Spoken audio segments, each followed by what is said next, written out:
Property के regarding almost हर घर में डिस्प्यूट रहता ही है, चाहे वो एंसेस्ट्रल प्रॉपर्टी हो या फिर सेल्फ एक्वायर्ड प्रॉपर्टी हो।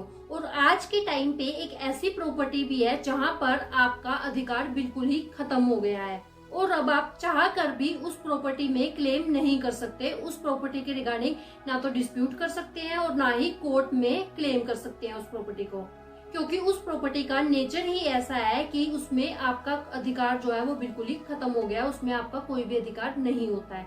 तो वो कौन सी प्रॉपर्टी है जिसमें आपका अधिकार बिल्कुल खत्म हो गया है, जिसमें आपका कोई भी अधिकार नहीं होता है, आज की इस वीडियो में हम यही डिस्कस करने वाले हैं।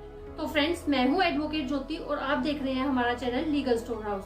अगर आपने हमारा चैनल अभी तक सब्सक्राइब नहीं किया है तो चैनल को सब्सक्राइब कर लें और नीचे दिए गए बेल आइकन को भी ऑन कर लें, क्योंकि लॉ से रिलेटेड बहुत ही इंपॉर्टेंट इन्फॉर्मेशन हम आपके लिए लेके आते रहते हैं। तो फ्रेंड्स, बिना किसी देरी के शुरू करते हैं आज की इस वीडियो को। तो फ्रेंड्स, वो कौन सी प्रॉपर्टी है जिसमें आपका अधिकार बिल्कुल खत्म हो गया है, वो जानने से पहले हमारा ये जानना जरूरी है कि प्रॉपर्टी आखिर कितने तरीके की होती है। तो कोई भी जो प्रॉपर्टी है वो दो तरीके की होती है, या तो वो होती है सेल्फ एक्वायर्ड प्रॉपर्टी या फिर होती है एंसेस्ट्रल प्रॉपर्टी। अब सेल्फ एक्वायर्ड प्रॉपर्टी, जिसको हम स्वयं अर्जित प्रॉपर्टी भी कहते हैं, ये वो प्रॉपर्टी होती है जो आपने अपने जीवन काल में खुद अपनी कमाई से, अपनी इनकम से कमाई है, वो होती है आपकी सेल्फ एक्वायर्ड प्रॉपर्टी। दूसरी होती है एंसेस्ट्रल प्रॉपर्टी। एंसेस्ट्रल प्रॉपर्टी यानी कि पैतृक संपत्ति, ये वो प्रॉपर्टी होती है जो 4 जनरेशन से चलती आ रही है। कोई भी प्रॉपर्टी जो ग्रेट ग्रैंडफादर से ग्रैंडफादर के पास आई, ग्रैंडफादर से फादर के पास आई और फादर से जो मेरे पास आई है, वो है मेरी एंसेस्ट्रल प्रॉपर्टी। तो अब यहाँ पे आपका एक मेन पॉइंट का समझना बहुत ज्यादा जरूरी है कि 2005 के बाद अब प्रॉपर्टी में लड़कियों का भी इक्वल राइट क्रिएट हो गया है। और वो राइट क्यों क्रिएट हुआ है? क्योंकि 2005 में हिंदू सक्सेशन एक्ट में एक अमेंडमेंट आई थी और उस अमेंडमेंट के बाद अब लड़कियों का भी प्रॉपर्टी के अंदर इक्वल लड़कों के जितना ही राइट होता है। और ये जो राइट है वो चाहे फादर की डेथ 2005 से पहले हुई हो या फिर 2005 के बाद हुई हो, तो भी लड़कियों का उस प्रॉपर्टी में अधिकार होता है। और यहाँ पे अगर लड़की की शादी 2005 से पहले हुई हो या फिर 2005 के बाद हुई हो, तब भी उस प्रॉपर्टी में उस लड़की का इक्वल अधिकार होता है। ऑनरेबल सुप्रीम कोर्ट ने इन पॉइंट्स को भी क्लियर किया है। सो फ्रेंड्स, किस प्रॉपर्टी में आपका कितना अधिकार है या फिर कौन सी प्रॉपर्टी में आपका अधिकार बिल्कुल खत्म हो गया है, तो इसको हम एक एग्जाम्पल से समझेंगे जिससे आपको बिल्कुल क्लियर हो जाएगा। मान लो कि एक फैमिली है जिसमें एक फादर है, एक मदर है और उनके 3 बच्चे हैं, जिसमें से 2 लड़के हैं और एक लड़की है।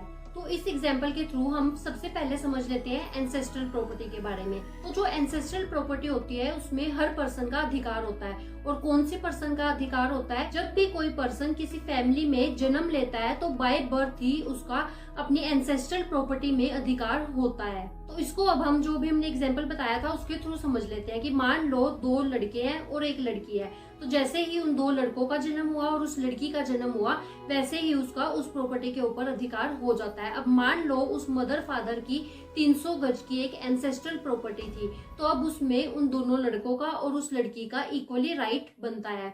यानी कि एक लड़के का 100 गज में राइट है, दूसरे लड़के का 100 गज और जो लड़की है उसका भी 100 गज राइट बनता है। और अब यहाँ पे ऐसा नहीं है कि जब वो पर्सन 18 साल के होंगे उसके बाद ही उनका राइट होगा। बाय बर्थ ही उनका एंसेस्ट्रल प्रॉपर्टी के अंदर अधिकार होता है। और अब जब तक वो पर्सन 18 साल का नहीं होता तो वो अपने लीगल गार्डियन के थ्रू ही उस प्रॉपर्टी में अपना क्लेम मांग सकता है। और अगर उसकी उम्र 18 साल की हो गई है तो उसके बाद जो वो पर्सन है वो खुद ही कोर्ट में जाके अपना अधिकार उस एंसेस्ट्रल प्रॉपर्टी में मांग सकता है। तो अब हम जान लेते हैं कि जो सेल्फ एक्वायर्ड प्रॉपर्टी है यानी कि जो स्वयं अर्जित प्रॉपर्टी है उसमें क्या अधिकार होता है।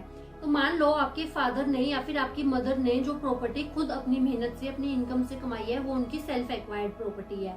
तो अब उस पर किसका अधिकार है?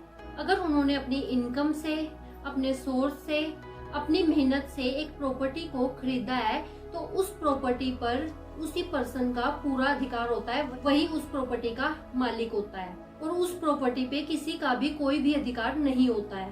आप अपनी सेल्फ एक्वायर्ड प्रॉपर्टी को सेल भी कर सकते हैं, किसी को गिफ्ट भी कर सकते हैं या फिर किसी को ट्रांसफर भी कर सकते हैं। उसमें किसी का भी राइट नहीं होता है, आप जो चाहे उस प्रॉपर्टी का कर सकता है और आपके जो बच्चे हैं वो उसको एज अ राइट क्लेम नहीं कर सकते।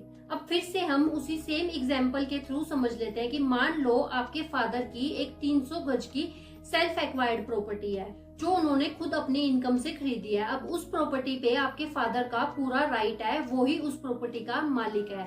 वो चाहे तो उस 300 गज के प्लॉट को अपने एक लड़के को भी दे सकता है या फिर वो चाहे तो पूरा 300 गज का जो प्लॉट है वो अपने दूसरे लड़के को भी दे सकता है या फिर अपनी लड़की को भी दे सकता है। और अगर वो अपने तीनों बच्चों में से किसी को भी उस प्रॉपर्टी को ना देना चाहे तो वो ऐसा भी कर सकता है और वो किसी थर्ड पर्सन को भी उस प्रॉपर्टी को दे सकता है। और उस प्रॉपर्टी पे कोई भी लीगल हेयर, चाहे वो लड़का है या लड़की है, वो अपना राइट क्लेम नहीं कर सकते। तो यही वो प्रॉपर्टी है जिसमें आपका अधिकार बिल्कुल खत्म हो गया और आप उस प्रॉपर्टी में कोई भी अपना हिस्सा नहीं मांग सकते और उस प्रॉपर्टी को क्लेम नहीं कर सकते। तो अब हम जान लेते हैं कि आप उस प्रॉपर्टी को कैसे ट्रांसफर कर सकते हैं। तो आप अपनी सेल्फ एक्वायर्ड प्रॉपर्टी को बाय विल ट्रांसफर कर सकते हैं या फिर आप उसको गिफ्ट डीड के थ्रू ट्रांसफर कर सकते हैं या फिर आप उसकी सेल डीड करके ट्रांसफर कर सकते हैं या फिर ट्रांसफर डीड के थ्रू आप उस प्रॉपर्टी को सेल कर सकते हैं। लेकिन अब एक सिचुएशन ऐसी भी है जहां पर आपका सेल्फ एक्वायर्ड प्रॉपर्टी में भी राइट क्रिएट हो जाता है, तो ये इसकी एक एक्सेप्शन है।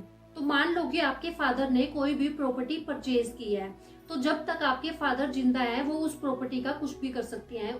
वो उस प्रॉपर्टी को सेल भी कर सकते हैं, ट्रांसफर डीड भी कर सकते हैं, गिफ्ट डीड भी कर सकते हैं।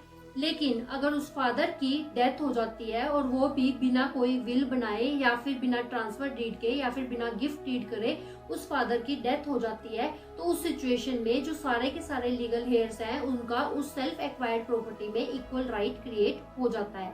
तो फ्रेंड्स, आई होप अब आपको क्लियर हो गया होगा कि वो कौन सी प्रॉपर्टी है जिसमें आपका बिल्कुल भी अधिकार नहीं होता है और कौन सी प्रॉपर्टी में आपका क्या अधिकार होता है। तो फ्रेंड्स, आई होप ये वीडियो आपको अच्छी लगी होगी, यूजफुल लगी होगी, इन्फॉर्मेटिव लगी होगी। अगर ये वीडियो आपको अच्छी लगी है तो वीडियो को लाइक करें, शेयर करें।